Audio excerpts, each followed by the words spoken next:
할렐루야. 2026년도 기다리지는 않았는데 다가온 새해 첫 주 예배를 드리게 됨을 감사를 드립니다. 우리는 지난 2025년도를 정말 은혜 가운데서 꿈과 같은 시간을 보냈던 것 같아요.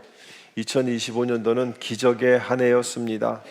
교회가 하나가 되고 그리고 예배를 위해서 최선을 다해서 뛰어왔던 한 해이기도 합니다. 저희 엠마오 교회가 왜 세워졌느냐?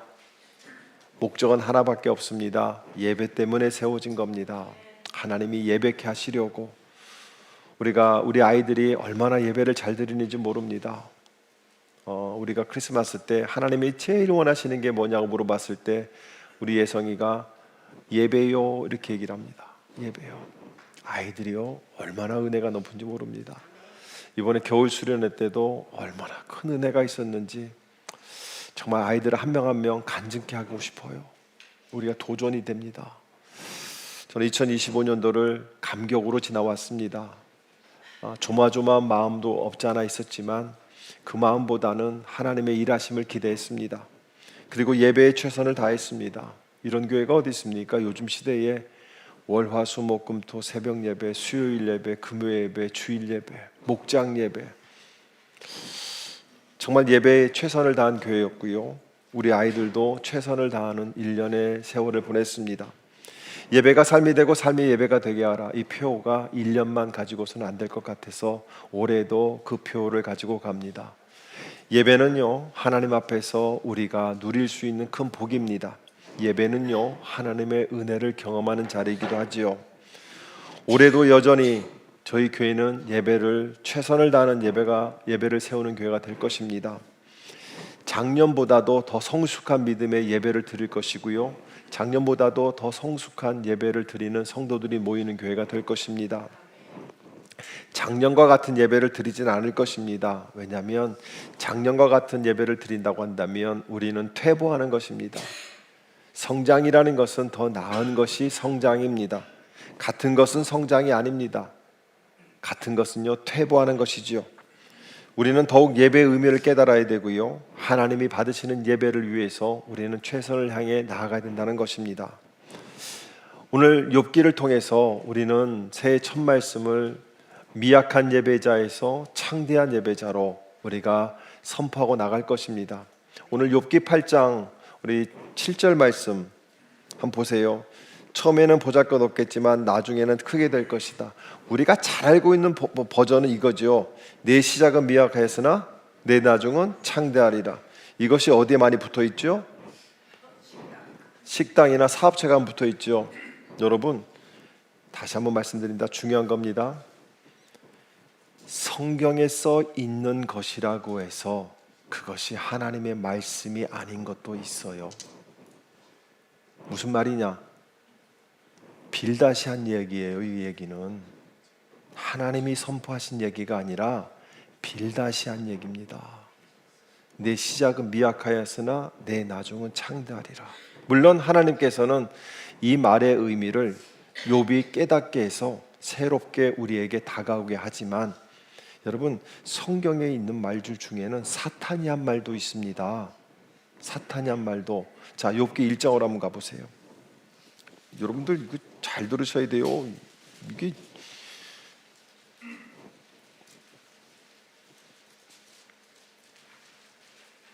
9절 보세요. 9절. 욥기 1장 9절. 조금 이따도 한번 찾아보겠는데요. 같이 읽어봅시다. 시작. 그러자나 사탄이 주님께 아뢰었다. 욥이 아무것도 바라는 것 없이 하나님을 경외하겠습니까? 자, 이것이 하나님의 말씀이에요? 사탄의 말이에요? 사탄의 말이에요. 성경에 있다고 적혀 있다고 그래서 다 하나님의 말씀은 아니에요. 여기 우리가 내 시작은 미약하여서 내 나중은 창대하리라. 이 말씀 또한 우리가 의미를 깨닫게 되면 하나님께서는 빌닷을 통해서 우리에게 정말 귀한 말씀을 전해주시는 것이지만 그렇지 않고 액면적으로 지금 써 있는 것으로는요 이것은 빌닷의 얘기입니다. 근데 이거를 갖다가 왜 사업체에다 걸어놓고 내 시작은 미약하였으나 내 나중은 창대하리라 이렇게 얘기합니까? 그게 왜 그러냐면 이 욥기에서 이야기하는 예배가 두 가지가 있습니다. 하나는 뭐냐면 거래하는 겁니다. 거래하는 예배. 하나님과 우리가 주고받는 거예요. 그리고 하나는 둘째는 만남의 예배입니다. 하나님 앞에서 하나님을 만나는 예배입니다. 그런데요, 이 시대에 많은 사람들은 거래의 예배를 드리고 있다는 거 아십니까? 욥기 8장 5절과 7절 본문의 말씀을 다시 한번 보게 되면 빌닷이라는 사람이 욥이 큰 아픔을 겪었을 때 세 명의 친구가 다가옵니다. 그리고 그 중에 한 사람이 빌닷이라는 사람이 처음에는 침묵하다가 나중에 한마디 한마디 욥의 마음을 막 찌릅니다. 뭐라고 얘기하냐면, 그러나 네가 하나님을 간절히 찾으며 전능하신 분께 자비를 구하면, 네가 예배를 드리면, 6절에서는 네가 정말 깨끗하고 정직하게만 하면, 너희가 세상에서 바르게 살면 주님께서 너를 살리시려고 떨치고 일어나셔서 내 경건한 가정을 회복시켜 주실 것이다. 이 얘기는 뭐냐면, 네가 지금 당하는 고난은 네가 잘못 예배를 드렸고 네가 정직하게 살지 않은 결과라는 것이에요. 그러니까 내 시작은 미약하서는 내 장 창대할 거는 너는 지금 잘못된 예배를 드렸고 잘못된 믿음을 가지고 있어. 그러니까 결국은 네가 잘못했기 때문에 이렇게 된 거야. 네가 잘하면 창대하게 될 거야. 지금 빌닷은 그 얘기를 하고 있는 거예요. 쉽게 얘기하면 하나님을 열심히 찾으면, 열심히 예배하면 하나님이 너를 돌봐주실 거야. 깨끗하고 정직하게 살면 하나님이 너를 회복시켜 주실 거야. 그러면서 이야기를 하는데 말은 그럴듯합니다. 틀린 말은 아니에요. 왜냐하면 시편 128편 1절에 보게 되면 주님을 경외하며 주님의 명령을 따라 사는 사람은 그 어느 누구나 복을 받을 것이다 얘기합니다. 주님을 예배하고 말씀대로 살면 복을 받는다고 얘기합니다. 그런데 지금 빌닷이 그 진정한 의미를 깨닫지 못한 상태에서 이야기하고 있는 거예요. 빌닷이 갖고 있는 예배 신학은 뭐냐면 예배를 거래하는 겁니다. 네가 예배하면 하나님이 복 주실 것이고 네가 예배하지 않으면 하나님이 벌을 주실 거야. 예배가 투자가 되는 거예요. 예배가 자동 판매가 되는 거예요. 동전을 넣으면 음료수가 나오는 것처럼 네가 예배하고 헌금하면 하나님이 복을 주실 것이야. 그런데 너의 지금 삶의 결과는, 네가 이런 고통을 당하는 것은 네가 하나님을 제대로 믿지 않은 결과야. 이렇게 얘기하고 있습니다. 4절 한번 보세요. 4절에서 분명하게 얘기합니다. 4절에 네 자식들이 하나님께 죄를 지었기 때문에 하나님께서 그들에게 죄악을 내맥했다니까. 그러니까 네 자녀들이 죄를 지었기 때문에 다 죽은 거야. 네가 고난받는 이유는 네가 제대로 예배하지 않았고 네 자녀들이 예배하지 않았기 때문에, 네가 정결하지 못했기 때문에 이렇게 벌을 받은 거야. 그러므로 5절부터 얘기하는 것이 다시 회개하고 다시 열심을 내어서 정직하게 살면 하나님이 회복시켜 주실 것이야. 이렇게 얘기하고 있다는 거예요. 어쩌면 이것이요, 현대 기독교 성도들이 가지고 있는 예배 신학일 수도 있어요. 우리는 예배드리면 한 주간이 잘 풀릴 것 같고요, 예배하면 내 삶에 복이 받을 것 같고요, 열심히 예배하면 하나님이 내 기도를 들어주실 것이라는 생각을 갖고 있기 때문에 내가 지금 예배하지 못했고 정말 기도하지 않았기 때문에 이런 어려움을 당할 거라는 생각을 갖기도 한다는 것이에요.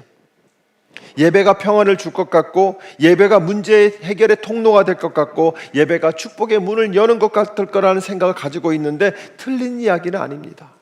그러나 분명히 알아야 될 것은 그것이 예배의 본질은 아니라는 거예요. 우리가 복을 받고 기도가 응답받고 하나님 앞에 어떤 은혜를 받기 위해서 예배드리는 것이 예배의 목적이 아니라는 겁니다. 예배의 본질이 아니라는 것이에요. 여러분 생각해 보세요. 교회들이 설립 예배를 드릴 때 가면 대부분 수건을 줍니다. 그죠? 선물을 주잖아요. 그리고 뭐 환갑잔치라든지 뭐 이런 데 가면 기념품으로 답례품을 주잖아요. 자, 여러분 그거 받으러 가는 겁니까? 가서 축하해 줬는데 돌아올 때 보니까 선물을 주는 거예요. 뭐 그곳에 그 자리에 간 목적은 뭡니까?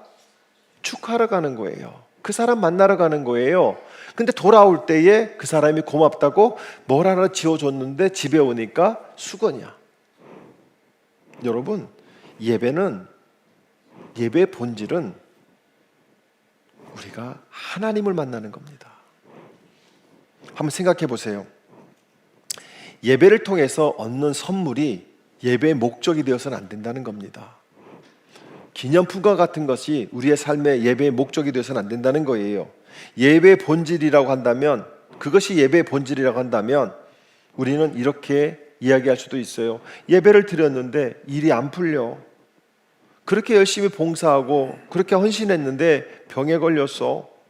그렇게 최선을 다했는데 가정이 힘들어졌어. 내가 그렇게 예배를 드렸는데 왜 이런 상황을 다 겪는 거지? 이건 억울한 거야. 이렇게 이야기할 수가 있습니다. 왜 그럴까요? 그것은요, 예배의 목적이 하나님이 되지 않고 복이 되었기 때문에 그렇다는 겁니다. 예배가 하나님을 만나는 자리가 아니라 하나님께 요구하는 자리가 되었다는 것이죠. 잘못된 예배의 본질을 붙잡게 되면 이런 문제가 생긴다는 겁니다. 예배를 열심히 드렸는데 상황이 더 나빠져요. 충성스럽게 헌신했는데 오히려 더 힘들어집니다. 그때 우리는 두 가지 반응이 있어요. 그래도 신앙이 조금 있다고 하는 사람은 내가 부족해서 그래. 내가 제대로 예배를 안 드려서 그래. 내가 더 헌신하지 않아서 그래. 내가 더 결단하지 않아서 그래. 내가 더 기도하지 않아서 그래. 그러면서 스스로에게 형벌을 가합니다. 어떤 사람이 있냐면 또 한 사람은 하나님을 원망합니다. 하나님, 내가 그렇게 최선을 다했는데 어떻게 이럴 수가 있습니까? 내가요 2025년에는 52주 한 주도 안 빠졌어요. 그런데 왜 이렇게 어려움을 당합니까? 그렇게 오랜 세월 새벽마다 나가서 기도했는데 왜 이렇게 어려움을 당합니까? 우리는 자기를 정죄하든지 하나님을 원망하는 그 결과는요, 어디에서 왔냐면 예배의 목적과 본질을 잘못 찾았기 때문에 그렇습니다. 제가 2026년도 목회를 준비하면서 하나님 앞에 기도할 때, 하나님, 2026년도에는 우리 교회가 무엇을 더 해야 될까요? 했을 때 하나님께 주신 말씀이 이 말씀이었어요. 이 말씀을 12월 달에 주신 말씀이에요. 너는 새해에도 최선을 다해서 예배를 드리는데 엠마오 가족들이 예배의 본질을 붙잡게 하라. 우리는 예배를 본다는 표현을 합니다. 예배를 보면 뭔가를 얻을 거라고 생각하는 것이죠. 예배를 보기 때문에 우리는 예배 시간에도 핸드폰을 하는 거예요. 예배를 보기 때문에. 사랑하는 성도 여러분, 빌닷에 이야기하는 이 예배가 왜 잘못됐을까요? 빌닷은요, 하나님을 우리의 예배에 반응하는 분으로 만들어 버렸다는 겁니다. 내가 예배하면 하나님이 축복하시고 내가 예배 안 하면 하나님이 징계하신다. 이렇게 되면 하나님은 더 이상 주권자가 아니라 우리의 예배의 결과에 따라서 집행하는 판사가 되어버려요.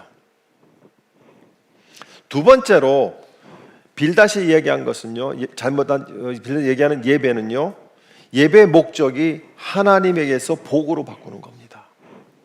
우리가 예배하는 이유가 하나님 자체가 아니라 하나님이 복 주시기 때문에 우리가 예배하는 것이고, 우리가 예배 안 하면 벌 받을까 봐 어쩔 수 없이 예배하는 것으로 만들어 버렸다는 겁니다.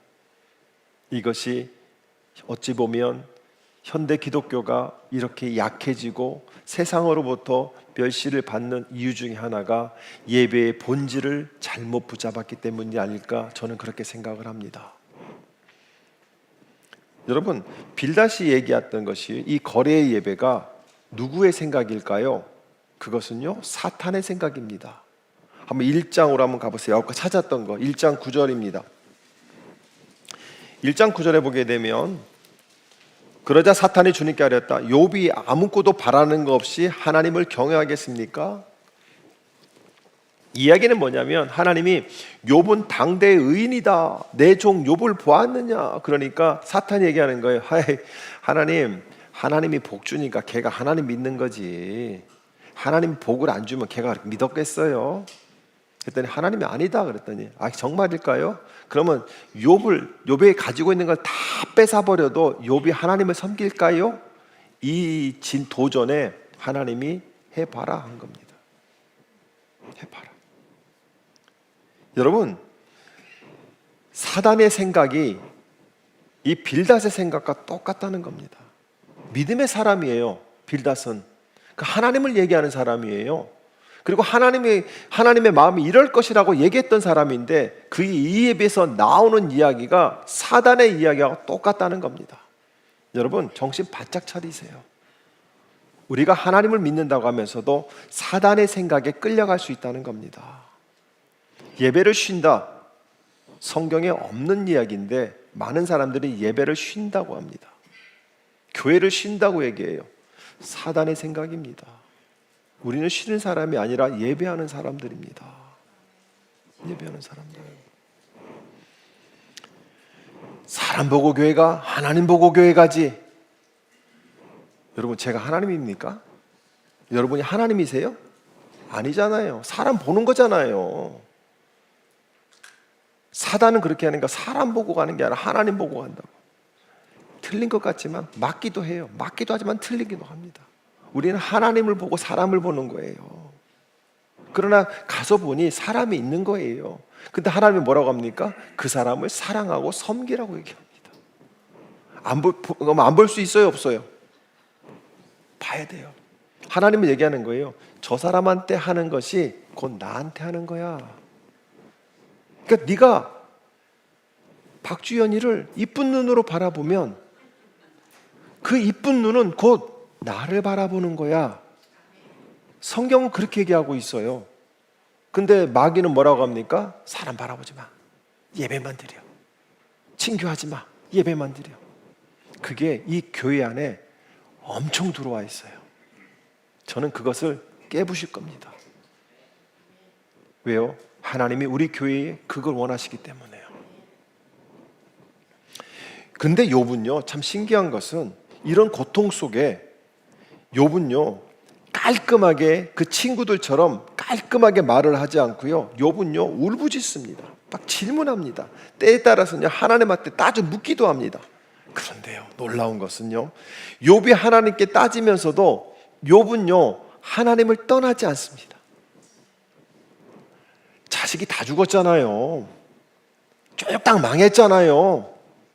온몸에 두드러기가 나서 잿더미에 앉아서 기왓장으로 자기 살을 벅벅 긁고 앉아 있잖아요. 그런데요, 하나님을 떠나지 않아요. 하나님을 원망하면서도 하나님을 찾습니다. 어떤 분이 그러더라고요. 욥은요 하나님을 한 번도 원망한 적이 없다고. 천만의 말씀. 욥기의 내용은 욥의 인내가 아닙니다.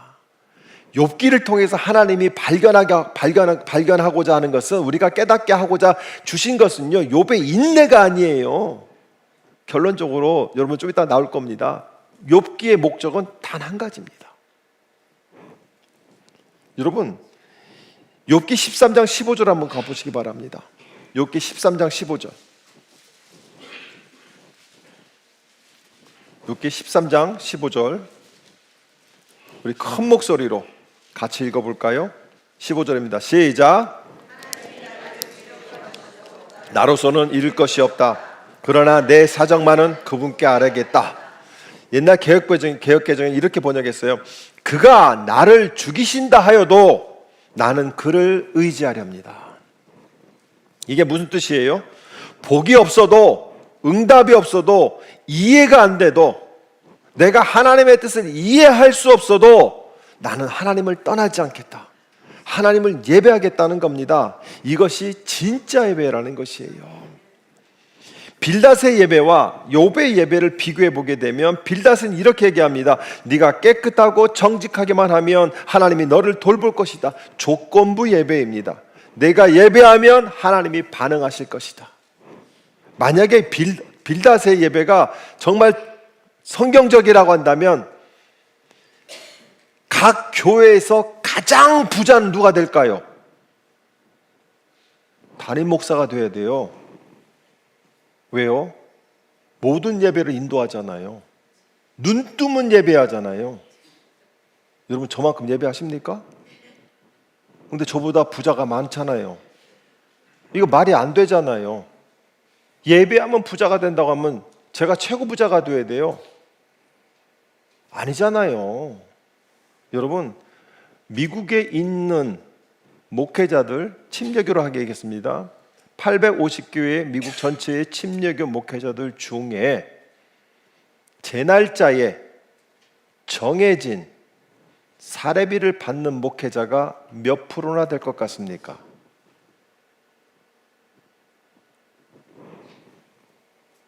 20%가 안 됩니다. 20%가 850교회 중에 80%가 50명 미만의 성도들이 모이는 교회를 갖고 있습니다.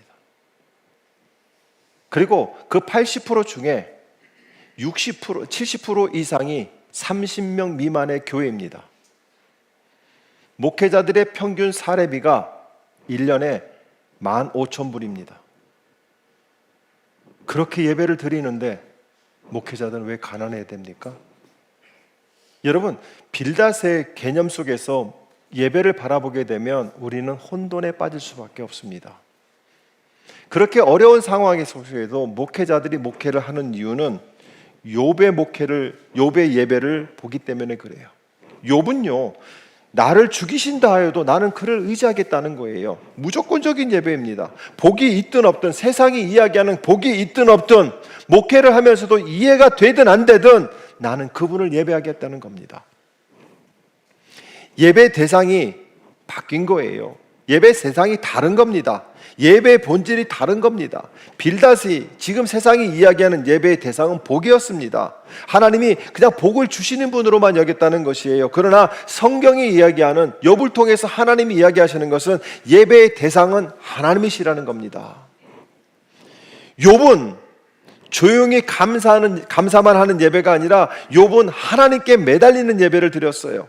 이해가 되지 않아도 하나님께 붙어 있었습니다. 억울해도 하나님께 말하고 있어요. 누구한테 얘기하는 거 아니라 하나님한테 얘기하고 있는 거예요. 고통 속에서도 하나님과의 관계를 끊어버리지 않았습니다. 나는 더 이상 하나님 믿지 않겠습니다. 더 이상 교회를 나가지 않겠습니다. 더 이상 말씀을 잊지 않겠습니다가 아니라 그 고통 속에 하나님 나한테 왜 그러시는 거예요? 하나님 대체 나한테 왜 그러시는 거예요? 투정하면서도 하나님 앞에 있었다는 거예요. 욥은요, 얼마나 자신의 삶이 억울했으면 3장 3절에 가면 이렇게 얘기합니다. 내가 태어난 날이 차라리 사라져 버렸다라면, 남자아이가 아이를 배웠다고 좋아하던 그 밤도 망해버렸다라면, 다른 말로 얘기하면 뭡니까? 내가 태어나지 않았으면 좋았을 뻔했다. 이게 예배입니까? 이게 찬양입니까? 이건요, 고통의 비명입니다. 하나님을 향한 절규예요. 하나님을 향한 울부짖음이라는 거예요. 근데 놀라운 것은 이 울부짖음을 누구 앞에서 하고 있느냐? 하나님 앞에서 하고 있다는 거예요. 하나님 앞에서. 그런데요, 하나님은 이 비명 같은 절규를 거부하지 않으셨어요. 42장 7절로 한번 가보시기 바랍니다.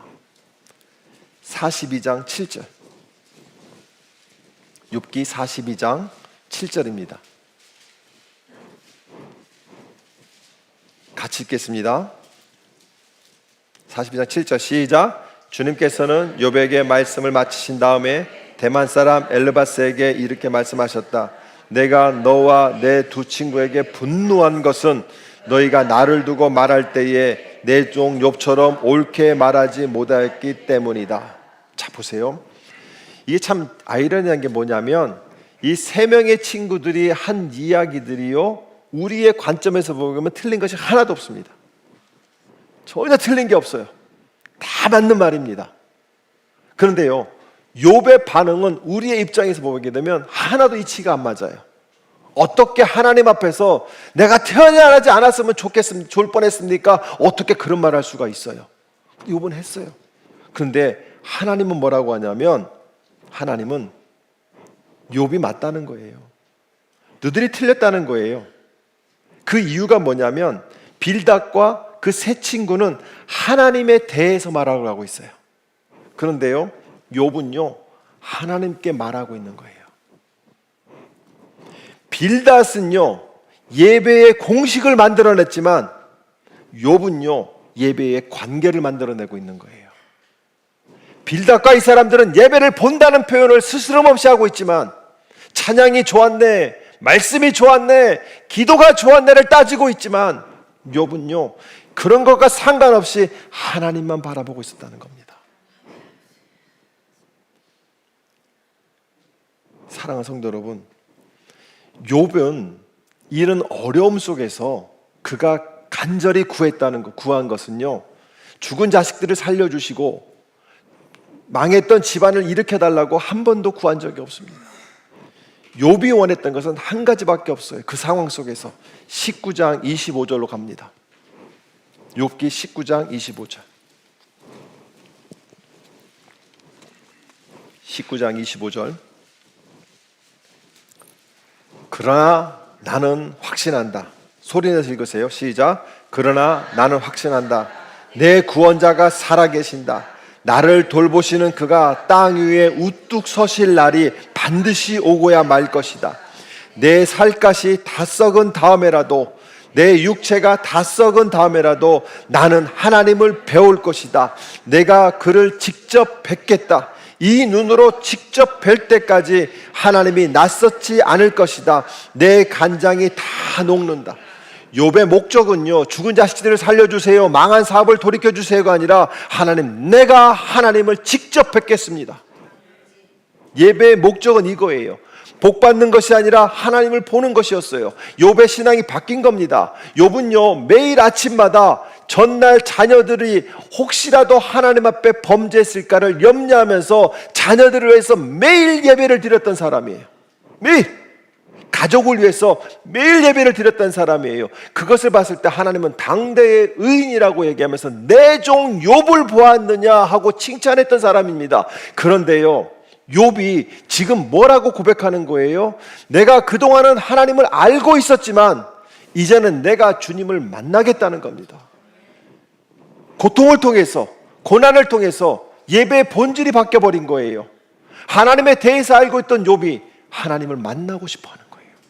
하나님을 만나고 싶어 하는 거예요. 예배는 관계예요. 욥은 고백하는 거예요. 나의 구속자이시고 나의 변호사이시고 그리고 나와 관계를 맺으시는 하나님을 보는 것, 하나님을 만나는 것이 욥의 목적이 되었다는 것입니다. 사랑하는 성도 여러분, 시편 73편 25절과 26절에서 시편 기자는 이렇게 고백합니다. 내가 주님과 함께하니 하늘로 가더라도 내게 주님밖에 누가 더 있겠습니까? 땅에서라도 내가 무엇을 더 바라겠습니까? 26절에 내 몸과 마음이 다 시들어가도 하나님은 언제나 내 마음에 든든한 반석이시요 내가 받을 몫의 전부이십니다. 시편 기자는 이렇게 얘기하는 거예요. 세상에서 내게 가장 소중한 것은 주님밖에 없습니다. 주님밖에 없습니다. 그렇다면 우리는 이런 질문이 생기는 거예요. 욥은 어떻게 그렇게 예배할 수 있었을까? 어떻게? 욥은 어떻게 그런 믿음을 가질 수 있었을까? 그것은요, 여러분들이 38장으로 가시면 답이 나옵니다. 욥기 38장입니다. 욥기 38장 1절. 1절에 이렇게 얘기합니다. 그때에 주님께서 욥에게 폭풍이 몰아치는 가운데서 뭐 하셨다? 대답하셨다. 지금 예배의 대상이신 하나님을 만나는 순간이에요. 하나님은요, 욥을 만나서 네가 당하는 고난의 원인에 대해서 한마디 설명을 안 하십니다. 네가 이러이러해서 이런 것을 겪는 거야. 욥아, 내가 너를 훈련시키는 거야. 이런 것을 한마디도 안 하십니다. 나타나셔서 오히려 질문을 합니다. 4절과 7절입니다. 4절, 내가 땅에 기초를 놓을 때에 내가 거기에 있기로다 하였느냐? 내가 그처럼 많이 알면 내 물음에 대답해 보아라. 누가 이 땅을 설계하였는지 너는 아느냐? 누가 그 위에 측량줄을 띄웠는지 너는 아느냐? 무엇이 땅을 버티는 기둥을 잡고 있느냐? 누가 땅에 주춧돌을 놓았느냐? 그날 새벽에 별들이 함께 노래하였고 천사들은 모두 기쁨으로 소리 질렀다 얘기합니다. 자, 우리 같으면 하나님이 나타나셔서 욥아, 사실은 내가 너를 훈련시키는 거야. 많이 아팠지? 많이 힘들었지? 그러나 욥아, 내가 너를 사랑하기 때문에 훈련시킨 거야. 사실은 네가 이거 잘못했었잖아. 네가 이거 실수한 거야. 이렇게 얘기하지 않으시고 욥이 알 수 없는 얘기를 하는 거예요. 뜬구름 잡는 얘기를 하는 거예요. 아니 지금 아픈데, 답답한데 하나님은 이 땅에 기초를 놓을 때 네가 거기 있었냐? 이야기를 하시는 거예요. 이 뜻이 뭘까요? 너는 지금 내가 만든 우주 안에서의 생각으로 나를 보고 있는데 하나님은 그 우주를 창조하신 분이라고 하면서 욥의 시야를 넓혀주는 거예요. 너의 가치관 안에 갇혀있지 말아라. 네가 이해한다고 해서 나를 다 이해하는 것이 아니고 네가 나를 다 아는 것도 아니다. 너의 관점과 네 배움의 정도와 네 경험으로 나를 바라보려고 하지 마라. 그러면서 이 예배의 기준을 이 우주 중심에서 창조주이신 하나님으로 옮겨 놓으시는 거예요. 우리는 우리의 기준으로 복과 행복과 저주와 이것을 다 나누려고 합니다. 근데 하나님은 그 기준에서 벗어나라는 거예요. 더 넓은 시야를 가지라는 거예요. 그러면서 욥을 하나하나 꾸짖는 것이 아니라 욥에게 예배를 확장시켜 주는 겁니다. 우리에게 일어나는 모든 일은 때로 설명이 되지 않습니다. 왜 고난이 왔는지 설명이 되지 않아요. 저는 우리 어머니만큼 신앙이 좋은 여자를 본 적이 없습니다. 저희 어머니는 단순하게 예수를 믿었어요. 하나님한테 잘하면 최고라고 생각했어요. 그래서 하나님한테 어떻게 하면 잘할 수 있을까? 그래, 하나님 종한테 하면 잘할 거야. 그것이 우리 어머니가 가지고 있는 초등학교도 못 나오신 그냥 글자 뜨듬뜨듬 읽는 그 여인이 가지고 있던 그 가치관 안에서는 최고의 예배를 드렸던 분이 우리 어머니입니다. 단순하게. 남편이 봄이 허약해서 보약을 지러 가면 제일 먼저 짓는 것이 담임 목사님의 보약을 짓고 그 다음에 남편의 보약을 짓는 거예요. 왜요? 하나님 앞에 드리고 그 다음에 내 가족을 섬기겠다고. 그게 그분의 기초였습니다. 그런데요, 저희 어머니는 1990년도에 우리 아버지가 사업에 실패하고 부도가 나고 나서 돌아가시기 재작년까지요 정말 고생하다 돌아가셨어요. 아들이 목사잖아요. 우리 집안의 첫 목사예요. 목사 키워냈잖아요. 저희 아버지도 거의 90년도에 사업에 실패하시고 재작년에 돌아가실 때까지 정말 고생하다 돌아가셨어요. 이해 안 돼요. 제 동생들은 그래서 하나님을 떠났습니다. 이해가 안 돼서. 왜? 자기들이 볼 때 우리 어머니는 최고의 예배자였거든요. 최고의 예배자. 저도 이해가 안 됩니다. 저도 이해가 안 돼요. 어떨 때는요, 왜 기도가 응답이 안 되는지도 이해가 안 될 때도 있습니다. 하나님은 그것에 대해서 한 번도 설명해 주신 적이 없으세요. 그런데요, 하나님께서 저의 마음속에 주시는 것은 내가 주권자라는 거예요. 너의 기준으로 너의 어머니의 일생을 평가하지 말라는 겁니다. 너의 기준으로 너의 아버지와 나와의 관계를 평가하지 말라는 겁니다. 사랑하는 성도 여러분, 욥은요, 욥의 삶을 우리의 기준으로 바라보게 되면 말이 안 되는 인생입니다. 욥도 그런 생각을 가지고 있었죠. 그러나 하나님은 욥의 가치관과 세계관을 확대시켜 주시는 거예요. 너의 그 항아리 같은 세계에서 벗어나라는 겁니다. 사랑하는 성도 여러분, 그때 욥은요 영안이 열립니다. 욥기 42장으로 갑니다. 욥기 42장 5절과 6절입니다. 중요한 구절입니다. 같이 읽습니다. 시작. 주님이 어떤 분이시라는 것을 지금까지는 제가 귀로만 들었습니다. 그러나 이제는 제가 제 눈으로 주님을 뵙습니다. 그러므로 저는 제 주장을 거두어 드리고 티끌과 잿더미 위에 앉아서 회개합니다. 억울한 사람이에요. 황당한 사람이에요. 매일 예배를 드렸어요. 매일 짐승을 드리면서 예배를 드렸던 사람입니다. 당대의 의인이라고 얘기했던 사람이에요. 하나님께서 내 종 욥이라고 했던 사람입니다. 정말 의인 중에 의인이에요. 같은 시대를 살았던 아브라함보다도 더 위대한 믿음을 가졌던 사람이 욥입니다. 그런데 이 욥이 오늘 42장에서 무엇이라고 얘기하냐면, 그동안은 제가 귀로만 들었던 하나님을 이제 내가 눈으로 주님을 봅니다. AMP 번역에서는요, 뭐라고 하냐면, 전에는 귀로만 들었지만 이제는 나의 영적인 눈으로 당신을 본다는 거예요. 현실 속에서 하나님이 함께 하신다가 아니라, 그런 추상적인 믿음이 아니라 눈으로 하나님을 만나는 거예요. 그 순간 자기가 당했던 억울함, 자기의 아픔이 이것을 투정했다는 것 자체가 하나님 앞에 불경이라는 걸 깨달았을 때 그런 회개 기도를 시작합니다. 사랑하는 성도 여러분, 저는요, 이 말씀이 저와 여러분의 생명의 말씀 되기를 축복합니다. 우리는 예배를 통해서 하나님 만나야 돼요. 여러분들이 하나님 만나셔야 돼요. 예배를, 교회를 몇 년 다녔는다, 이거 중요하지 않아요. 그거 아무 소용없어요. 몇 년 다녔는다, 그거 아무 소용없는 거예요. 왜냐하면요, 여기에서 1시간만 가면 교회 하나가 있어요. 미국 전체에서 침례교 중에 제일 먼저 세워진 교회예요. 70년이 넘었어요. 그 교회 가면 그 교회를 다닌 지가 70년 된 분이 계세요. 여러분, 연도가 중요한 게 아닙니다.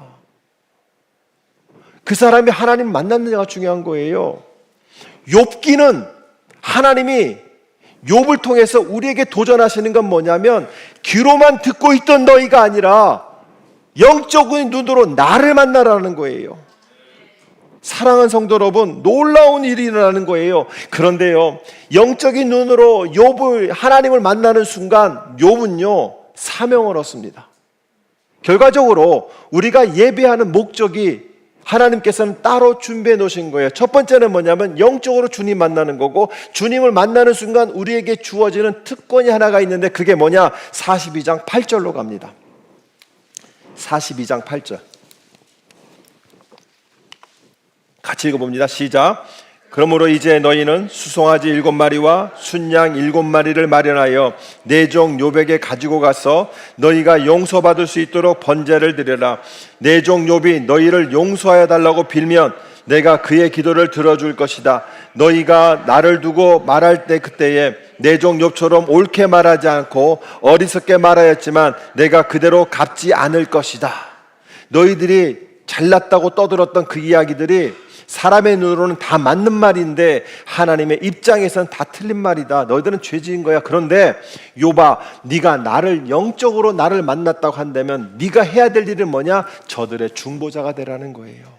사랑하는 성도 여러분, 저와 여러분을 예배 자리로 부르시는 것은요, 여러분이 잘 먹고 잘 살고 병들지 않고 여러분의 자녀들이 복 받는 것이 목적이 아니라 하나님께서는 여러분들을 중보자로 세우시기 위해서 우리를 예배 자리로 불러주신다는 겁니다. 예배의 목적은 바로 그거예요. 하나님을 영적으로 만나는 거고, 내가 믿지 않는 자들의 중보자로 서는 것이 예배의 목적이 되어야 된다는 것이에요. 사랑하는 성도 여러분, 장대함은 물질적인 축복만이 아닙니다. 재산이 2배로가 되고 자식이 다시 생긴 것도 하나님의 은혜이지만 그것이 핵심이 아니에요. 진정한 창대함이란 욥이 중보하는 예배자가 되었다는 것입니다. 욥이 하나님을 만난 것이에요. 그래서 중재자로 섰다는 것이에요. 사랑의 성도 여러분, 이 욥의 모습 속에서 누구를 발견할 수 있습니까? 예수 그리스도를 발견할 수 있는 거예요. 예수 그리스도를. 예수님은 고난을 당하셨지만 누구를 위한 고난이셨어요? 저와 여러분을 위한 중보자가 되어주셨잖아요. 그런데요, 예수님의 예배도 미약한 예배에서 창대한 예배로 바뀐다는 거 아십니까? 예수님이 미약한 예배를 드릴 때가 언제였냐면 십자가에 달려 돌아가시기 전에 할 수만 있으면 이 잔을 내게서 피하게 하시옵소서. 두려웠어요. 당할 고통이 너무 두려웠어요. 그리고 십자가에 달려 돌아가실 때 뭐라고 하셨어요? 하나님, 나의 하나님, 어찌하여 나를 버리셨습니까? 예수님은 그 고통 가운데서도 하나님을 부르짖었어요. 하나님을 떠나지 않았어요. 그러나 그의 말씀 속에서는 나약한 예배자, 미약한 예배자의 모습이 보입니다. 그런데요, 그것을 충분히 통해서 하나님의 뜻을 다 이루었을 때 예수님은 부활하셨어요. 그리고 승천하셨어요. 그리고 하늘 보좌 우편에 앉아 계시면서 우리를 중보하고 계신다는 거예요. 그리고 다시 오실 심판자로 지금 오실 준비를 하고 계시는데, 여러분, 예수님은 나약한 미약한 예배자였지만 십자가를 충분히 이해했었고 그것을 감당했을 때 예수님은 창대한 예배자로 변했다는 겁니다. 사랑하는 성도 여러분, 우리의 예배는 미약합니다. 저와 여러분은 매일 연약하고 흔들리고 때로는 거래로 예배하는 자들이었습니다. 그런데 우리의 예배도 창대해질 수 있어요. 우리의 예배도 중보자 예배가 될 수 있어요. 우리의 예배도 하늘을 움직이는 예배가 될 수 있어요. 어떨 때? 하나님을 만날 때. 사랑하는 성도 여러분, 하나님 만나면 여러분이 그렇게 원하는 그 문제들은 해결됩니다. 그 문제가 해결되려고 하나 앞에 오는 것이 아니라 하나님을 영적으로 만나면, 들었던 하나님이 아니라 경험되어진 하나님을 만나게 되면 여러분이 그렇게 바라고 있는 그 인생의 문제들 해결됩니다. 이 모든 것을 너희에게 더하시리라. 전 여러분들에게 도전합니다. 하나님은 우리에게 요구하시는 것이 예배를 복받는 시간이 아니라 하나님 만나는 시간으로 바꾸라는 거예요. 예배를 요청하는 시간이 아니라 하나님을 사모하는 시간으로 바꾸라고 얘기합니다. 예배를 거래하는 시간이 아니라 하나님과 관계 맺는 시간으로 나아가라는 거예요. 저는 2026년도에 우리 교회 예배가 이런 예배가 되도록 최선을 다할 것입니다. 여러분이 하나님 만나시면 됩니다. 그리고 하나님은요, 오늘도 우리를 포기하지 않으셨어요. 그래서 오늘 다 여러분들을 모아주셔서 이제 너희가 거래하는 예배에서 만남의 예배로 자라나거라. 조건 있는 예배가 아니라 사랑의 예배로 승화를 시켜라. 공신 예배가 아니라 관계 예배로 우리를 부르셨다는 것이죠. 저는요, 그 부르심 앞에서 저와 여러분이 이런 고백을 했으면 좋겠어요. 전에는 주님을 말씀을 귀로만 들었는데 이제는 제가 제 눈으로 주님을 뵙습니다. 한번 선포해 볼까요? 전에는 주님의 말씀을 귀로만 들었습니다. 그러나 이제는 제가 제 눈으로 주님을 뵙습니다. 그때의 여러분의 인생은 달라져요. 우리 엠마오 교회가 세워진 이유는 바로 이겁니다. 거리에 예배하는, 자기가 만족하는 예배를 드리는 세상 속에서 하나님 한 분만으로 만족하는 예배를 세우라고 우리를 만나게 하셨다는 것이죠. 그렇다면 우리는 이런 찬양을 함께 불러볼까요? 나는 하나님을 예배하는 예배자입니다. 나는 무엇을 원하는 예배자가 아니라 하나님을 원하는 예배자입니다.